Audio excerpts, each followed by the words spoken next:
Marco.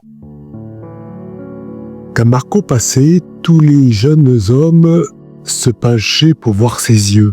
Des Sodomes où les feux d'amour brûlaient sans pitié ta pauvre cahute. Ô froide amitié. Tout autour dansaient des parfums mystiques où l'âme en pleurant s'anéantissait.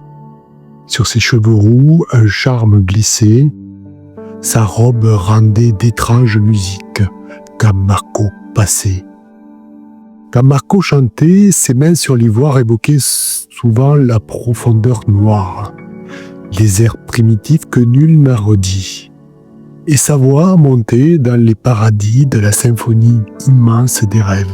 Et l'enthousiasme alors transportait vers des cieux connus quiconque écoutait ce timbre d'argent qui vibrait sans trêve. Quand Marco chantait.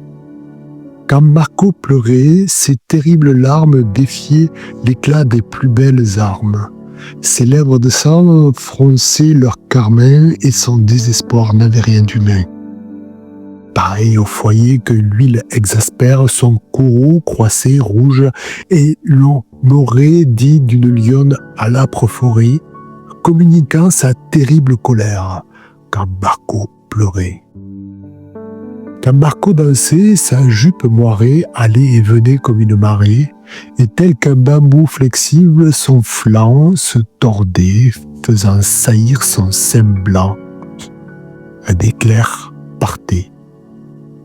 Sa jambe de marbre, emphatiquement cynique, haussait ses mates splendeurs, et cela faisait le bruit du vent de la nuit dans un arbre, quand Marco dansait. Quand Marco dormait, oh, quel parfum d'ambre et de chair mêlée opprimait la chambre. Sous les draps, la ligne esquisse du dos ondulait, et dans l'ombre des rideaux, la laine montait, rythmique et légère. Un sommeil heureux et calme fermait ses yeux, et ce doux mystère charmait les vagues objets parmi l'étagère, quand Marco dormait. Mais quand elle aimait, des flots de luxure débordaient, ainsi que d'une blessure sort un sang vermeil qui fume et qui bout, de ce corps cruel que son crime absout. Le torrent rompait les digues de l'âme, noyait la pensée et bouleversait tout sur son passage et rebondissait souple et dévorant comme de la flamme, et puis se glaçait